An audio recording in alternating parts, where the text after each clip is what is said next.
బ్రహ్మార్పణం.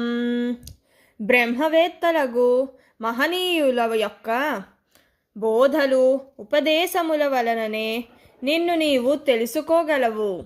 సత్యము, శాంతము, దయలను కలిగి నడుచుకొనవలెను.